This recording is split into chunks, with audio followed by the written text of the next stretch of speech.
Bakunzi ba Nema Gospel TV turabaramukije niteka ntangere kuri twebwe kubana namwe mu mwanya mwiza nk'uyu. Ikiganiro n'ivyumve vyogufasha twarabahaye episode ya mbere, turabana episode igira kabiri, turafise umutumire aje kugira ngo tubashikirize episode igira gatatu. Nawe arafise ico yoba yagira kandi twarabemereye ko buri gihe Imana ibidushoboje tuzoba dutumira abantu bafise ivyo bashobora kuba, bafise ivyo bashobora gutanga, bishobora gufasha umuntu wese avyumvise. Ikiganiro n'ivyumve vyogufasha, turafise umutumire namwe kandi turabahaye ikaze ngo mubane nacu, mudufashe kumwakira yongera tuganirize. Twakire umutumire. Suwundi ni mwene data, reka bidondora. Murakoze cyane, murakoze ku butumire mwampaye ngaha kuri Gospel Nema TV. Hama ku mazina nitwa Nshibirimana Justin, umukristo wo mw'ishengero rya Pentecote.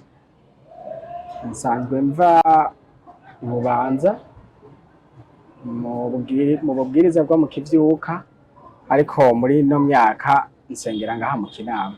Murakoze. Niteka kuri twebwe kukwakira, kaze muri Isanze. Nanje ndanezerewe cyane kuba mwantumiye ngaha kuri iyi mbonesha kure yanyu. Ndishimiye cyane kuba ariho ndi. Murakoze. Turashaka rero kukumenya kugira ngo n'abadukurikirana bamenye umutumire dufise neza neza ninde. N'ayahe majambo wumva wokoresha kugira ngo umuntu amenye umutumire neza neza uwo ari we? Mu majambo make, Justin uko ari nababwiye yuko ndi umukristo wo mw'ishengero rya Pentecote. Mu buzima busanzwe novuga nti ndi umugabo ariko atagira umugore, tutavanye bivanye n'ibyago byashitse. Niba ndi umugabo ntafise umugore tutavanye, bisigura yuko yantanze kuja mw'ijuru. Mu buzima busanzwe naho nsanzwe nikorera ivyanje bifasha kubaho ubuzima bwa misi yose. Ni vyiza ibintu nk'ivyo kuvyumva. Mu bintu mwavuze nafashemo akajambo kavuze ngo umugabo atagira umugore. Kumbure turakigaruka ko hanyuma, ariko tubanze tube turabandanya. Ntaco bitwaye, biratahuritse, ariko gato ndibarize mu buzima bwanyu ubukristo. Mwavutse muri abakristo? Mu buzima bw'iwanje bwo kuba umukristo, navukiye mu muryango w'abakristo koko mw'ishengero rya Katolika. Hanyuma ishengero narikuriyemwo ndabandanya. Novuga nti vyagiye guhinduka mu mwaka wa 2005. Mu mwaka wa 2005 niho ninjiye mw'ishengero rya Pentecote. Ninjiye mw'ishengero rya Pentecote muri 2005 mu mpera. Ndibuka yuko hari mu gihe twariko turarangiza umwaka, ico gihe nari niga mu mwaka w'indwi. Hanyuma mu mwaka wa 2006 itariki 23 z'ukwindwi niho naciye mbatirizwa mu mazi menshi. Navuze nti navukiye mu muryango w'abakristo mu ishengero rya Katolika, niho twarerewe. Hanyuma birahinduka, fata ingingo yo gukizwa. Nabwo rwabaye urugendo rurerure. Sinovuga ngo hariho umuntu yambwirije ijambo ry'Imana cangwa se ngo vyoba vyagenze uko, ariko ni jewe ubwanje navyiyumvisemwo, fata ingingo yo guhindura ishengero, kuko nari maze kumva nsigaye mpimbagwa cane n'ivy'abakizwa kurusha ivy'abakatolika. Mwumvise cane muhimbagwa n'ivy'abakiza gusumba ivy'abakatolika. ni ikihe kintu mwumva kibashitura gusumba ibindi? Bonsubiye inyuma gato kugira ngo kumbure n'abadukurikirana nabo bashobore kubitahura neza. Jewe ndi mu mwaka wa gatatu w'amashuri abanza niho natanguye kuba nkunda ibintu byo gusenga cyane. Ibintu byo gusenga naragiye aho ndabikunda. Hariho amakominote muri katolika bahurira ahantu hamwe nko mu muhana w'umuntu bagasenga bakoresheje ishapure, bagasenga igisabisho bita ngo ni kuja mu rozari. Ni ukuvuga rero rozari bigizwe n'amashapure 12. Ayo mashapure 12 rero mu yose murayavuga mukayamara. Ndi muri uwo mwaka wa gatatu niho nakunze rero kuja muri izo kominote kugira ngo nshobore kuba nosengera hamwe n'abandi. Narabikunze cyane. Nimukiye mu mwaka wa 4 niho natanguye gusa n'umuntu akunda no gusengera mw'ibarabara naho.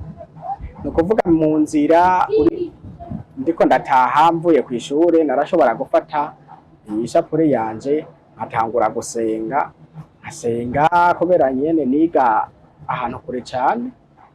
Hanyuma nkaza gushika muhira ya shapure ndayihejeje.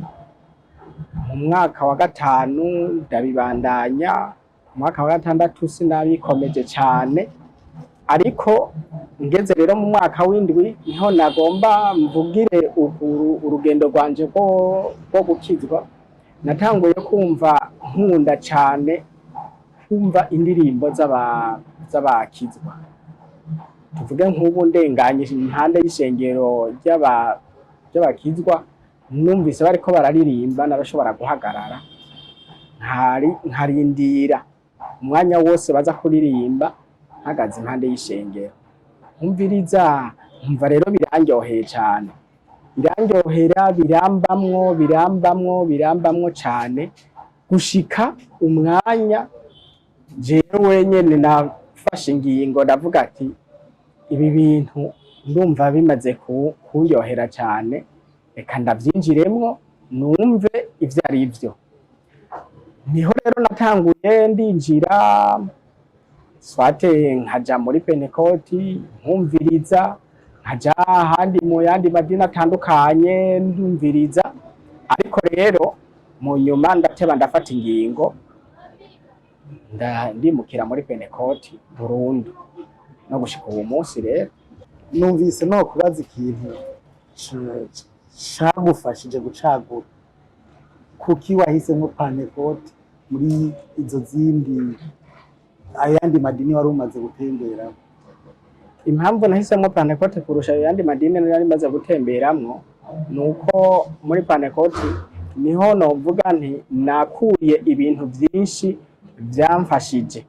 Ni ukuvuga ko kuva umunsi wa mbere ninjira ntangura kwinjira mu ishengero rya Pentekoti, indirimbo n'ubutumwa byavuzwe uwo munsi uno munsi ndacavyibuka byaramfashije ku buryo n'ubu bishika nkasanga biriko birambamwo uko nyene.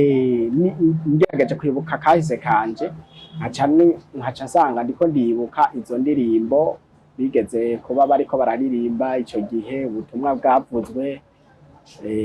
Nico camfashe cyane gituma nca nguma muri Pentekoti kurusha ahandi hose. Ico gihe wari ufise nk'imyaka ingahe? Ico gihe ninjiye muri Pentekoti nari mfise imyaka 15. Imyaka 15. Umwana w'umuhungu kandi avuka imbo. Ivyimbo birakunda kugora. Numva no kubaza adolescence yawe nk'umukristo yaroroshe cyagenze gute? Novuga nti adolescence yanje nk'umukristo ntiyigeze igorana nawe na gatoya, kuko nari maze kwinjira mu ishengero. Nibutse ukuntu ninjiye mu ishengero, nkibuka naho mvuye nkaca mbona yuko abakizwa nabo barabaraba cyane, byatuma bimfasha no mu kwirinda cyane, kuko akantu kose naca mbona yuko baza kundaba. Icambere cyo mumanze mumenye yuko nari mvuye mu muryango w'abakatolika. Ico gihe rero nariko ngwana intambara yo mu muryango, ufatanije rero na adolescence ngiye kwitwara nabi, bari guca bavuga bati twakubwiye yuko ibyo bintu utazobishobora. Niyo mpamvu rero nagerageza uburyo bwose bwo kwirinda, kuko ubwa mbere hoho murumva ko nkiri no muri katolika nakunda gusenga cyane. Uko gukunda rero gusenga byaciye binkurikirana no mu ntuze maze no kwinjira muri Pentecote. Rero byaramfashije ico gihe. Ndibuka yuko natanguye ibintu by'amasengesho yo kwisonzesha ntarinjira no muri korale, nari ngeze mu mwaka w'8. Ico gihe rero byari bigoye cyane cyane, kuko kwisonzesha ntavyo narinzi, ariko kandi nkumva iyo barigisha yuko dukwiye gusenga tukisonzesha kugira ngo turonke inkomezi zo muri Kristo. Nanje rero nkumva yuko izo nkomezi ndazikeneye, nari mu runganwe rudakijijwe, narindi no muri famiye nayo idakijijwe. Bica bisaba rero yuko aho nategerezwa gukoresha inguvu nyinshi cyane kugira ngo bikunde agakiza kanje gahagarare neza. Niyo mpamvu rero novuga nti adolescence yanje novuga nti yaroroshe cyane, nari umwana yoroshe kumanaginga, niko nobivuga, kubera yuko nari mfashwe n'ijambo ry'Imana. Maze kubatirizwa ndibuka yuko niyumvira ati ese ngira sinzosubira no gukora icyaha, kuko nari mvise umuriro mwinshi cyane. Nakunda gusenga mwibarabara, nagenda ndaririmba ku buryo nashobora no kugenda nkasanga nageze ahantu ntazi n'umwanya nagereyeyo. Kubera iki? Kuririmba, gusenga nivyo vyambamwo cyane. Ndavansa rero, ngenda ndavansa, aco byari bitwaye muri adolescence yanje. Aho byagenze neza. Hanyuma nk'umuntu akuze watubwiye kuri umugabo, adolescence iraheze, yiheze umuntu bageze mu bigero, wacishijemwo akajambo ndavuga ngo turabigaruka ko hanyuma, uvuga kuri umugabo utagira umugore. Ivyo byo watubwiye ivyo byagenze gute? Muri make nshatse kuvuga duhereye kuri fiançaye yawe n'uyo muntu, hanyuma tukabandanya kumbure tuzabivugana ko bukebuke. Cyashitse urubaka, kandi koko wavuze ko umugabo wari wubatse. Nshatse kumenya ko ari umuntu yitora akijijwe. Uyo muntu mwabanye mwahuye gute? Kuri ico kibazo naho burya kugira ngo umuntu arindagera ku rwego rwo guhitamwo uwo bubakana, umuntu aba yarwanye intambara nyinshi cyane, zo mu busore, zo muri adolescence. Novuga nti narenganye nta kibazo, novuga nti nayihuriyemwo naco. Ndibuka kandi hariho n'akandi kantu nari nibagiye, reka ndagashiremwo. Maze kugera nko mu mwaka w'11 niho ninjiye mu bintu vy'amagroupe biblique. Navyo byaramfashije cyane, kuko naciye ntangura kuba umurongozi wa groupe biblique, kuvuga ubutumwa mu mashure atandukanye, muri recreation, aho hose twaravuga ubutumwa bwiza. Urumva naho byaca bigufasha, kuko waba uzi neza yuko uhagaze imbere y'abandi. Byaragufasha cyane kuba wo kwirinda, kugira ngo babandi wirigisha bakurabira ko akarorero, ntihagire ikintu na kimwe coza gituma kigucafuza. Hanyuma rero urugendo rwanje rwo kubaka no guhura n'uwo muntu twubakanye rwabaye urugendo rurerure, kuko imbere yaho hari novuga nte abo twagiye turamenyana mvuga ati uyu ibyo ari byo byose nogira ibyo ari byo byose uwo twohuza ivyiyumviro, ariko ugasanga mu nyuma hari ukuntu bitagenze neza, ivyo bigapasa ukaja ahandi navyo bigapasa. Ariko kandi hari ikindi kintu nakunda cyane, cyabaye ikintu cyo gusenga, kuko narumva mfise ubwoba bw'urugo cyane. Hari igihe ushobora kubona abantu ngene baguma bashwana mu rugo, ukiyumvira nawe ati none ko nanje ngomba kubaka, mbese nzohava nanje ninjira mu bintu nkabirya cyane. Ariko hariho n'abandi nabo narabira ko akarorero, nifuza nti icompa nkazogira urugo nk'ugo kwa kanaka. Rero narafashe umwanya ndabisengera, kandi n'imyaka itari mike. Mu gihe rero maze kubona yuko bingoye guhitamwo, naciye mvuga nti reka nshireho isengesho kandi rijanye n'ikimenyetso, kugira ngo nzobone yuko uwo muntu koko ngomba kubakana nawe ari we, atakibazo tuzohava tugiranira tumaze kubaka. Nasenze isengesho mvuga ati Mana, ngomba yuko umuntu watoranije yuko ari we tuzokubakana, uwo muntu umunsi nzomubona nzokwiyumvemwo urukundo ubwanje ntashobora gusubiza inyuma. ni ukuvuga hari igihe ushobora kwiyumvamo yuko umuntu mukunze, ariko hanyuma ukigarura ukiyumvira ati mbega cyatumye nkunda ujya muntu coba ari giki, kumva umenga toya koba kare kantu koba kitayemo. Ariko rero ndavuga nti ngomba yuko nzokunda uwo muntu urukundo ubwanje ntashobora kugarura. Nivyo rero vyabaye, ihura ryanje nawe ryabaye mu buryo novuga nti n'ubw'igitangaza, kubera yuko twahuriye mu rubanza. Ubwo buryo nanje nibwo narindindiriye, bwabaye bw'igitangaza gute?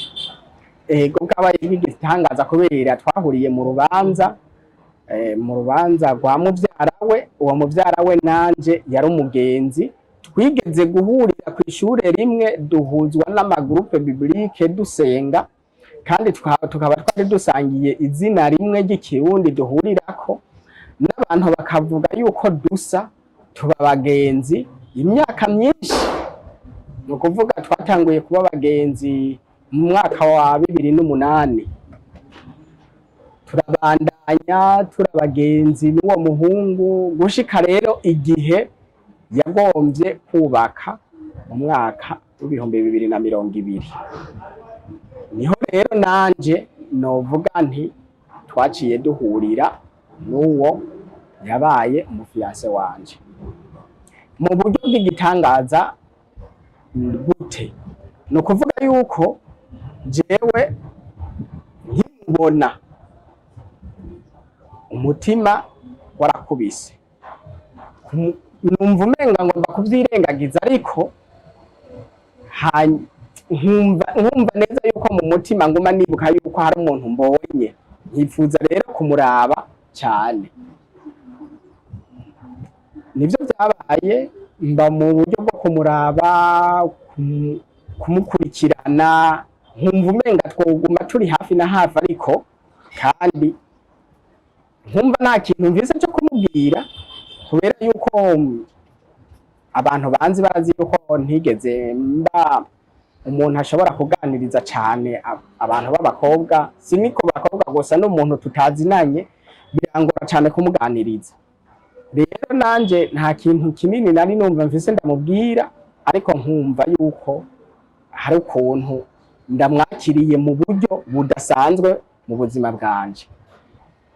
Hanyuma turaba muri urwo rubanza, turarukora, turanarurangiza. Urubanza rero rumaze kurangira, niho namusavye yuko twoza gutaha dutahanye. Arabinyemerera, turataha si ukuvuga ngo twari dutashe ni Bujumbura, ariko twari tuvuye aho urubanza rwabereye dusubira aho twashikiye, turagenda tuganira bisanzwe, ariko muri jewe hari ikintu cari kimaze kwiyubaka,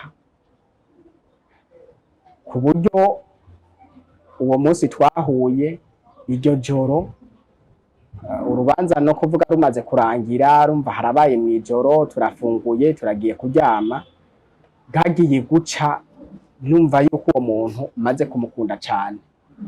Hanyuma rero nsubira kwibaza, none ibi bintu nibiki vyoba vyanshikiye? Ariko kandi nja ndibuka yuko hari isengesho nari nashizeho rivuga yuko nshaka kubona uwo muntu nkamukunda uburyo ntashobora kubigarura.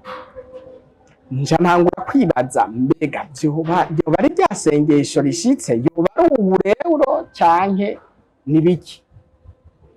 Hanyuma rero ndasenga ndavuga ati Mana, nimba ari ubu ni wewe ucumenya ingene ubigenza, kuko kubwanje ndumva yuko namaze kumukunda ku buryo budasubira inyuma. None rero wewe ni wewe kumenya ingene ucubigenza. Ndashima Imana yuko tumaze no kuganira nawe, ku rundi ruhande nasanze uko namwakiriye ariko yanyakiriye. Nico gituma ndabivuga njimitse yuko twahuye mu buryo bw'igitangaza, kandi n'urukundo rwacu rwabaye mu buryo bw'igitangaza. Nari natekereje ndumviriza mpatswe kugiramwo, ariko kandi koko numvise n'uburyo bw'igitangaza, kandi koko isengesho ryawe ryarishuwe. Ariko none inyuma ya mariage muratana ko murabonanye, muratanguye urugendo rwa fiançailles, rwo rwagenze gute kugira aho mufata icemezo co kubaka?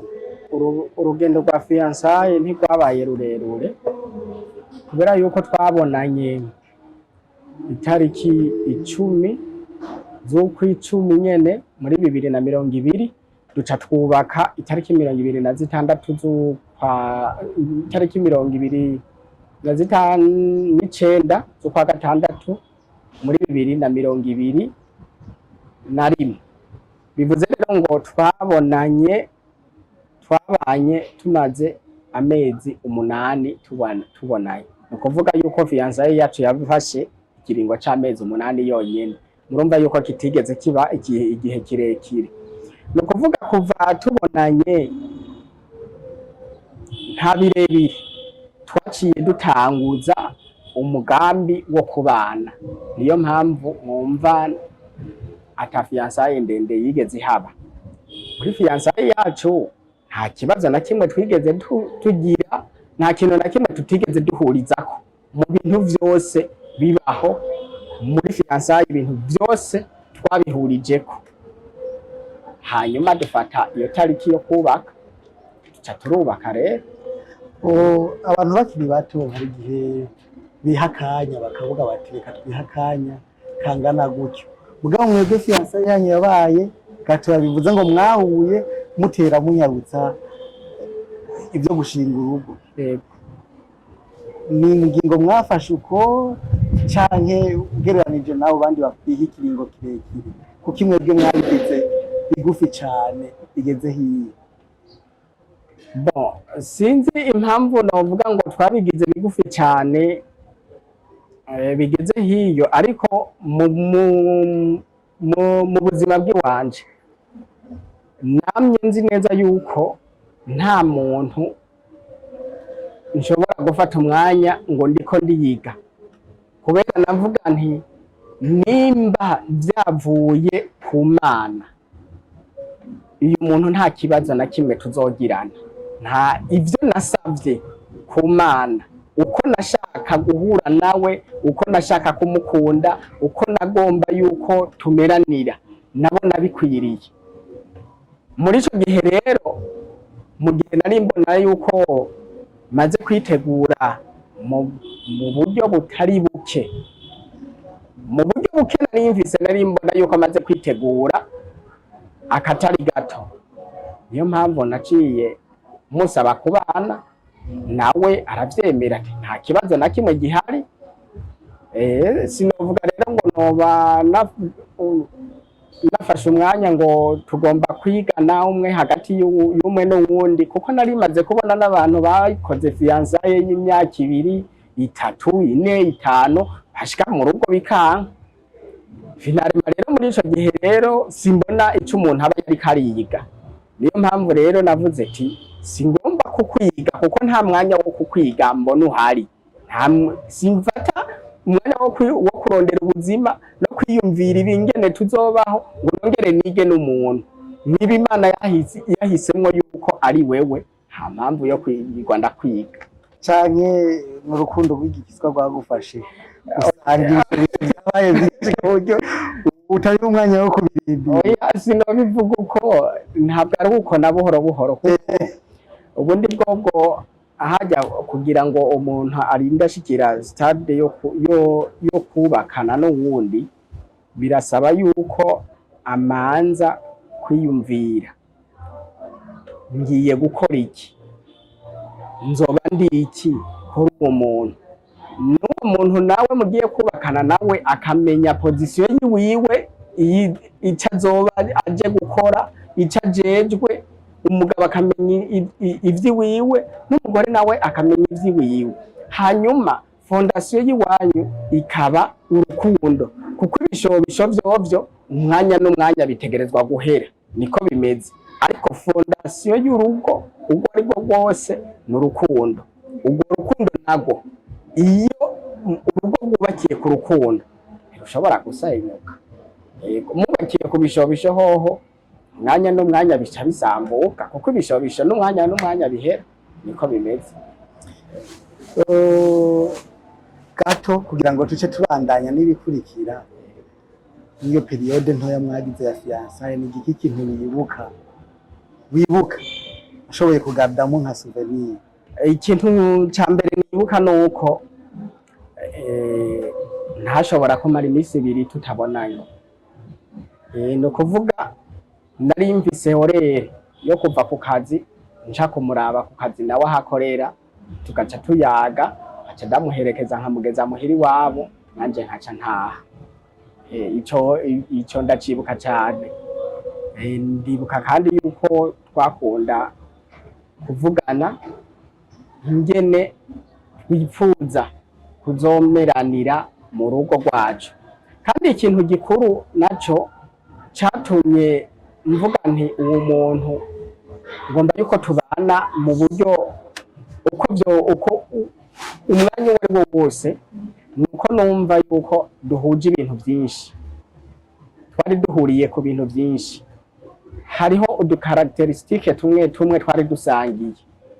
Kandi rene n'ikindi kintu cyari gitangaje, hari ukuntu nashobora kuba ndiko ndiyumvira, turiko nk'ubu twaje gutemberera umuntu, niko ndiyumvira ngo mvuge nk'ikintu nkasanga nawe aranyitanze arakivuze, nkiyumvira none ko ntari nakimubwiye, uwo muntu ivyo byose nza gusanga duhuje imico, duhuriye ku bintu byinshi. Niyo mpamvu rero yatumye mvuga ati umuntu tugomba kubana. Muri fiançailles mwagiranye y'igihe gito birashitse murabana, mumaze kubana naho wasanze koko yari we muntu wawe? Muri make hariho ukuntu abantu bakunda kuvuga ibyiza by'umuntu kubera atakiriho, ariko muri make mu by'ukuri jewe ndemeza neza ibi mvuga, n'Imana yo mwijuru irabona neza yuko ntariko ndamubeshera, cyangwa se ntariko ndabivuga kubera yagiye, cyangwa se ntariko ndabivuga kugira ngo ndamutere amashugwe. Niyo yari kuba yicaye ngaho impande yanje, ibi mvuga nariko bisubiramo, yari we muntu wanje koko. Ahubwo hari igihe bishikira nk'ubu nkiyumvira ati none kubera iki yari ameze kurya, kubera iki yashobora ibintu kubikora akabitunganya nk'uko yabikora, nkumva nyene na jewe ubwanje biransiga. Niyo mpamvu novuga nti yari we. Biragoye gutakaza umuntu akunda, ariko numvise no kubaza mu buzima urugo umuntu mwari mubanye ko nawe wari uvyifuza, umunsi urizina inkuru nk'iyo iragushikira, uvyakiriye gute? Bon, ico ni intuze n'ikibazo kirekire cane. Iyo ntanguye kuba novyiyumvira cyangwa se mvuze kuba nomuvugako, novuga kandi no kuvyabaye, ngira ngo novuga umunsi ukira, ariko reka ngerageze mvuge bike mu vyashitse. Muri make burya biragoye, nkuko mwari mubimbajije, gutakaza umuntu ukunda ukamutakaza mu mwanya muto, ukamutakaza mwari mwiteguye kuba namwe mwo kwitwa abavyeyi, ni ikintu gushika n'iyi saha ntohava ndakubwira ngo ndashobora kuba nocakira uko bikwiriye, kuko hari umunsi binashikira nkumva umenga ni nk'ibintu vyabaye nk'ejo, mu buryo usanga nyene budasanzwe. Rero sinovuga ngo ni inkuru yanshikiriye ndi kure cyangwa ndi hehe, ahubwo ni inkuru nanje nakiriye ubwa mbere.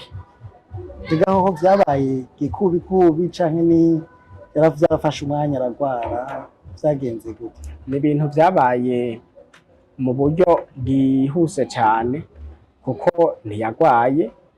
Iyo aza kugwara ngira ngo n'abagenzi bari kubimenya, umuntu yarakomeye, ariko nyene nkuko abagore basanzwe bagira amagara make, rimwe na rimwe hari igihe ashobora kuramuka akumva yiyumva nabi, akavuga ati uyu munsi kangume ngaha muhira ndyamye nduhuke. Ariko we kuva yasama imbanye ntiyigeze agwara n'umunsi n'umwe. Sinovuga ngo narigeze ngura na paracetamol kugira ngo anywe yumva amerewe nabi, nta kibazo na kimwe yigeze ahura naco, yagumye akomeye, yewe n'ibintu vyose abifungura ata kintu na kimwe akuyemwo. Niyo mpamvu rero vuga ntivyabaye mu buryo umuntu atari yiteze, kuko n'umunsi biba uretse yuko ntari muhira, ariko vyabaye tuhejeje kuvugana kuri telefone. Urahejeje kuvugana kuri telefone, muga mu kanya ngo ntakihari. Mwari mwashitse mu kibanza? Umunsi biba yari umunsi wa Mungu. Umunsi wa Mungu jewe nari nafashe urugendo ruto zimbira muhira ibubanza ku munsi wa gatandatu ku mugoroba, kuko navuye ngaha mu gisagara Sizere z'umugoroba, ndagenda muhira kubera muhira hari ibintu byari binkeneye twategerezwa kuvugana mu buryo bwihuse cyane. Bansaba yuko norara ngiye, ndagenda muhira. Muri iryo joro ntitwashoboye kuvugana kubera amarezo ntiyari ameze neza. Mu gitondo niho namwandikiye message ndamubaza uko yaramutse, hakundi nyene abantu babana bategerezwa kubazanya ko ntari muhira, waramutse gute, umeze neza? Arambwira ati numva ntabwo meze neza, kuko no mwijoro sinashoboye gusinzira neza. Hanyuma nanje nca ndamubwira ati bon ntaco, nkubitiye gusenga ndaje. Nca nkubitira rero gusenga, ndasenga. Hanyuma bigeze nko mu masaha 4 niho nasohotse mu rusengero. muhamagara kuri telefone ndamubaza ati ubona aho wumva umeze gute, aca arambwira ati wapi numva ntameze neza, ati ahubwo nurabe unyaruke ndagukeneye. Ni muri ubwo buryo rero nanje naciye nihuta cane, ca ndafata imoto kugira ngo nyaruke ndamanuka.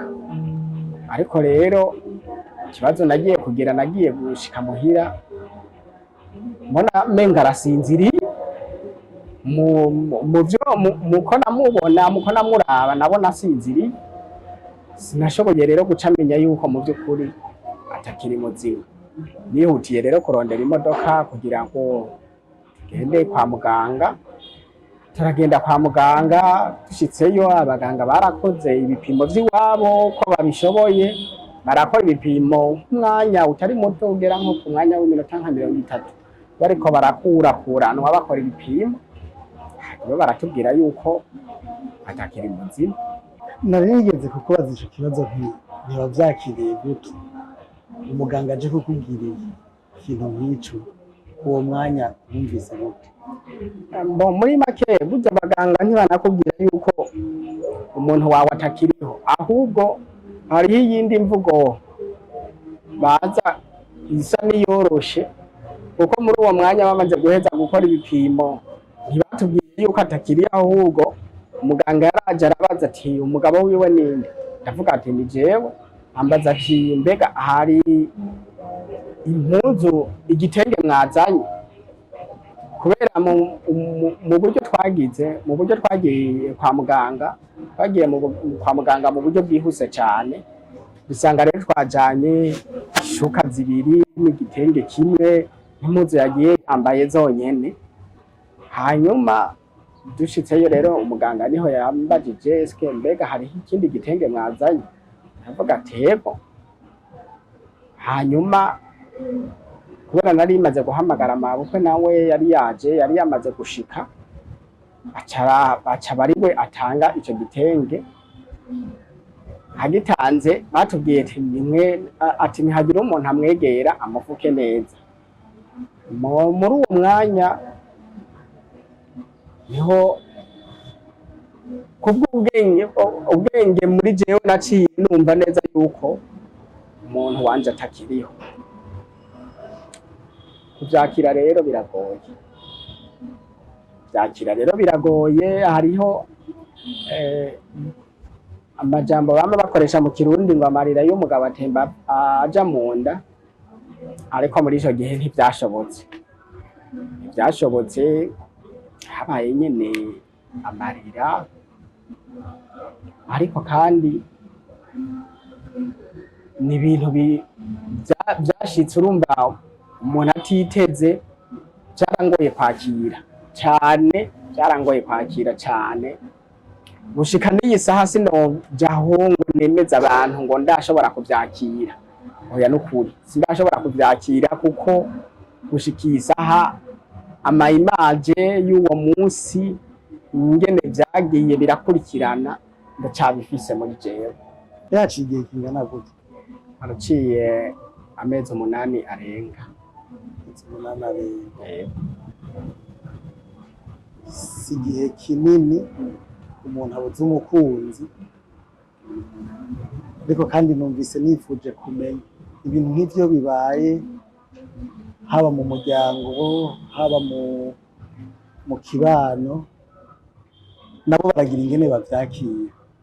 Bako noneho yari imiryango ibiri, umuryango w'iwawe, umuryango w'umukobwa n'ikibano naho mwari musanzwe mubaye.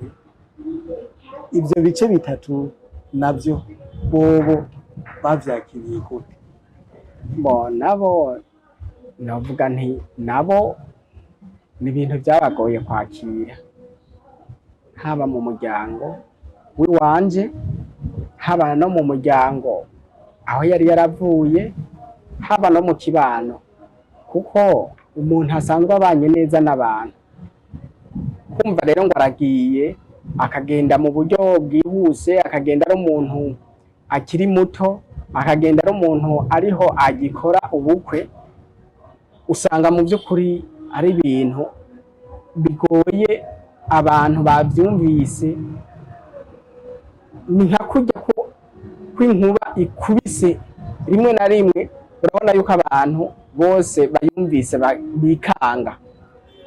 Hampande rero yo kuba rwabaye urupfu abantu bose barikanga, twese rwadusizemwo umubabaro mwinshi kandi cyane. Yego, ariko kandi nsubiye n'inyuma imbere gato, nko murumva yuko nababwiye yuko yagiye ku munsi wa Mungu, ku munsi wa kane. Uwo munsi novuga nti wabaye umunsi wa nyuma wo kuganira akanya hagati yanje nawe, kuko uwo munsi niwo novuga nti yaransezereye ko, ariko jewe sinabiha agaciro, sinanabimenya. Nabona umenga ni ibintu bisanzwe, ni nk'ibintu byo gufyina, ariko we yariko aransezera, ariko je sinigeze ndabimenya.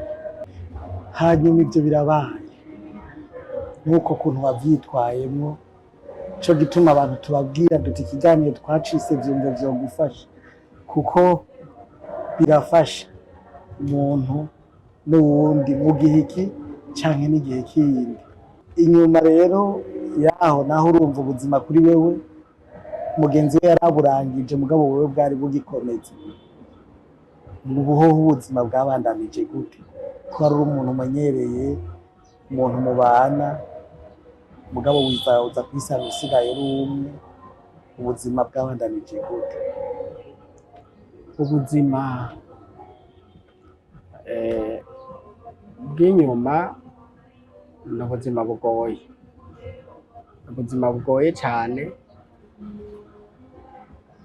ahubwo ndanashimira cyane n'abantu bambaye hafi muri ivyo bihe. Kuko novuga nti abantu baragerageje uko bishoboka kose, baramba hafi, barandemesha cyane. Mboneyeho n'akaryo ko kuba noshimira ishengero rya Pentecote Kinama, banyeretse urukundo rudasanzwe, banyeretse urukundo. na jewe gushika iyi saha niyumvira ibintu bakoze, nkasanga ni ibintu byinshi biremereye cyane, byagize ingaruka nziza mu muryango wanje cyangwa se mu kibano, kuko baravuze bati tugerageje kuraba iri shengero rirafise ubumwe budasanzwe utopfa kubona ahandi hantu. Nukuri barakoze, baritanze, barakoze ibintu bidasanzwe. Kandi ndashimira n'umuryango w'iyo nari narakuye umugore, nabo nyene baritanze. Kandi ikindi kintu nabashimira, gushikiye isaha turacafatanye mu nda, gushikiye isaha turaganira, gushikiye isaha nta cyahindutse. Novuga nti biracari nk'uko byari ubwa mbere, nta kintu cyahindutse na kimwe. Kuko hari igihe ibihe nk'ibi bishika ku muntu, ugaca usanga imiryango yari yunze ubumwe, umenga wa mugozi wari ubafatanije waracitse, bamwe bose bagaca baraba ivyabo, bikaba birangiriye ngaho. Ariko ndabashimira cyane, kuko n'ubu abavyeyi biwe baracari abavyeyi banje, n'ubu barandondera, n'ubu baransura, tukaganira, nanje kandi ndabagendera. Abana babo ndacari nk'umwana rimwe mu rugo, niko novuga. Ndashimira abantu batandukanye banshitseko, kandi n'ubu abantu ntibaraheza kunshikako. N'ubu abantu baraza bakandaba, tukaganira mu buryo butandukanye. Ubuzima rero bw'inyuma yo kuba wari ufise umufasha hanyuma akagenda, ni ubuzima bugoye cyane, kandi bunagoye no kwakira. Mboneyeho n'akaryo ko kuba nobwira hariho abantu bishika bakagira ikibazo, kuko jewe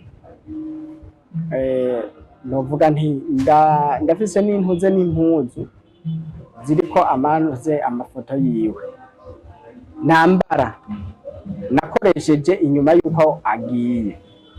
Hariho rero abantu byabashitse barazigira ko ikibazo, ariko nibaza yuko mu buzima umuntu umwe wese arafise ukuntu yakira ibintu byamushikiye. Hariho abimuka aho bari basanzwe baba kugira ngo arabe yuko yokwiyibagiza uwo muntu. Hariho abafata amafoto bakayaturira cyangwa se bakayabika kugira ngo ntibasubire kugira ahantu na hamwe bahurira n'ishusho y'uwo muntu. Hari nanje sinzi yuko ndabisangiye n'abandi, ahubwo kubona amantu z'amafoto yiwe aribyo numva bimpumuriza kurusha kuba noyabura. Ubuzima rero nk'uko babimbagije buragoye cyane. N'umuntu wese abona kino kiganiro cyangwa se azokibona w'umukristo uwo ari we wese azafata akanya aho asengera abantu babuze abakunzi babo, kuko n'ubuzima bubi. Novuga nti n'ubuzima bubi, ubuzima bugoye. Hari uko abagore kuko umaze kubaka, hari uko uba ubona menga wewe hariho responsabilite ihebewe umugore na responsabilite yiwawe. Rero muri ico gihe wa wundi yarafise iyo responsabilite yo kukwitaho, yo kukurabira ibintu byose ukuntu bimeze, nta gihari. Usubiye mu buzima bwo kwirabira buri kintu ico ari cyo cyose yuko kiri ku murongo. Ico kintu kiragoye kandi cyane cyane. Ushobora kuvyumva uburemere bifise ibi bintu ndiko ndavuga, n'umuntu ashobora kuba ivyo bintu yarabiciyemo byaramushikiye, kuko uko biri kose hariho abantu twamba tuganira nabo bagize ibyago nk'ibi nagize, nkasanga nabo uburemere bw'ibi bintu barabufise, barabizi. Hariho n'abantu bakunda kuvuga ngo umugabo ntapfakara, ugasanga bariko barakubwira ngo ivyo ni ibintu ngo vyashitse, ngo nuhagarare nk'umugabo, nugire gute. Mugabo ugasanga umuntu ariko arabikubwira nawe ico gikombe ntiyigeze akinywerako. Urumva arashobora kubona hari reaction ugize akabifata nk'uko menga ni nk'ubwana cyangwa se nukutamenya kwakira ibintu. Ariko burya ibi bintu umuntu wese yabiciyemo arazi uburemere bifise, arazi yuko hariho ibindi bintu. Je namambwira abantu nti ubwanje mba ndabibona neza yuko hariho ibintu umuntu akora ukamenya ni nk'ubusazi. Mugabo hampande y'ibyo, hampande y'ubwo busazi urabwemera uko nyene, kuko ntushobora guforosa umutima ngo uvyibagire ku nguvu, ntibishoboka. Ahubwo urabibona yuko izo reaction uriko urakora ari nk'ubusazi, mugabo ukabigumamwo uko nyene, ukavuga ati uko bigenda, uko iminsi igenda iregera imbere, ndazi yuko Imana izobigenza neza. Kandi ibi igihe c'umubabaro kirabaho, hama hakaba n'igihe c'umunezero. Ngarutse rero kuri iri jambo nimvuze abantu bavuga ngo umugabo ntapfakara, baba babikura yuko haragera uwundi mwanya wa muntu yari yarazanye umugore yaramubuze, hanyuma akavuga ati reka mfate umwanya wo kugira wo gusubira kurondera uwundi mufasha. Ariko sinibaza na gato yuko bikuraho cya gikomere wigeze ugira, uko umuntu yakomeretse no mu buzima busanzwe uko biri kose agira inkovu, niko ndavyibaza. Kandi iyo nkovu hari inkovu zizimangana n'inkovu zo ukomereka ugakira ukagira iyo nkovu ukazorinda upfa iyo nkovu ikiri ku mubiri wawe, niko ndavyibaza. Kuzana uwundi mugore rero ndibaza ntibishobora gukuraho yuko hariho uwabanje wamubuze. Nuko numva nobivuga. Narinzi ngo nza kurangiza ndakubaza ngo none rya sengesho rya mbere ubuho ntihariragaruka, nubuho isengesho rihari rivuga ngo iki? Rirya sengesho rya mbere rero sinovuga ngo riragaruka sinovuga ngo riragaruka,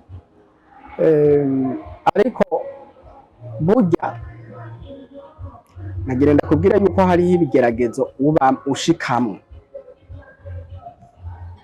ugashobora gusenga bikemera.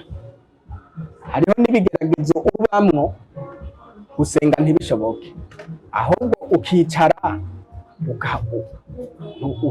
ukaraba hirya no hino ukabona nta kintu na kimwe ushobora gufata. Ushobora gusenga bikemera, ni ukuri biba bigishoboka, ariko hari ibigeragezo bamwo no gusenga ntibishoboke, ahubwo wowe ukicara ukifata neza ukiyumvira ati none ibi bintu ndimwo nibiki vyabaye, ukumva ntushobora kubihanza. Ariko uko biri kose je ndavuga ati ko nasenze Imana, ivyo nasengeye bikaba kandi nkabibona yuko ivyo bintu ari byo vyanavuye no ku Mana, ntakekeranye, ni ukuri vyari vyavuye ku Mana, naho vyagenze uko vyagenze nyene ntibica bisigura yuko Imana yari yampenze. Ariko iryo sengesho sinovuga ngo ndasubira kurisenga, kubera yuko n'ubu uwagiye ndacumva nkimukunda cyane. Nta kibanza rero novuga ngo haraza uwundi muntu mbona yuko ari bugifate, ariko ndazi neza yuko bizohinduka. Ndazi yuko uko biri kose Imana izongirira neza, hazoza uwundi muntu aje mu kibanza c'uwa mbere. Ahubwo ikintu ndiko ndagwana naco nuko nsubira nkaba mu bihe vyo kuvuga ngo uwo muntu yagiye n'Imana ingirira neza hakaza uwundi muntu akamusubirira, uwo muntu azomusubirira ntazahure n'ibibazo vy'ibikomere mfise mu nozeye mu mutima wanje. Kuko hari igihe uwo muntu aje abantu baratandukanye, ntaze akora nka wa wundi kandi ntiyokora nkawe, ntibishoboka kuko ntibameze kumwe, ntibiyumvira kumwe, ingeso si zimwe, ivyiyumviro si bimwe, uko bakora si kumwe. Sinkave nca mbona yuko wa wundi wa mbere ariwe yarashoboye ibintu ngo mpave ari ibyo nca ndamugarukanamwo nawe ndabimuremereze. Ivyo nivyo ntashaka. Dukoze ikiganiro kirekire ariko kandi byari bikwiriye, ariko numva jewe ibibazo mfise birangiye biheze, kandi numva ikiganiro natwawe gato tukigeze hagati mugabo kirangiye numva agatege kagarutse, kubera ko numvise duhereje ku ijambo ryiza rivuga ngo haracariho ivyizigiro. Nanje ndakwijeje ko wa mbere yari yatanzwe n'Imana, n'ubundi rashobora kuronka n'ubundi ameze nka wa wundi canke amwegereza gutyo, kugira ngo aze nawe yuzuza ico kibanza kigaragara. Ariko kandi hari akajambo ka nyuma wumva ushikiriza abakunzi canke wumva kari ku mutima woduhereza?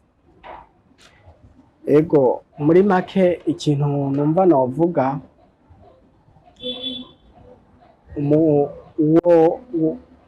mvuze nko ku mugore wanje yagiye, byabaye ibihe bibi bimereye nabi, numva ntashoboye kwakira. Navuze yuko gushika n'ubu ntarakira, ariko hampande yewe ndashima Imana. Ico nshima Imana ni iki? Nuko amaze kugenda uwo munsi nyene Imana iciye ku migwi itandukanye y'abasenzi yaramushingiye intahe ko yatashe amahoro yakiriwe. Ico rero iyo ndakigezeko niyo biba bishitse akaba ari ibintu byanjikiye uwo munsi nkaba numva meze nabi namwibutse nagume ndamwimvira cyane nkumva nababaye cyane. Iyo ngeze kuri ico kintu nkumva neza yuko nkibuka yuko nahumurijwe ko yatashe amahoro, ndumva nshimye Imana cyane.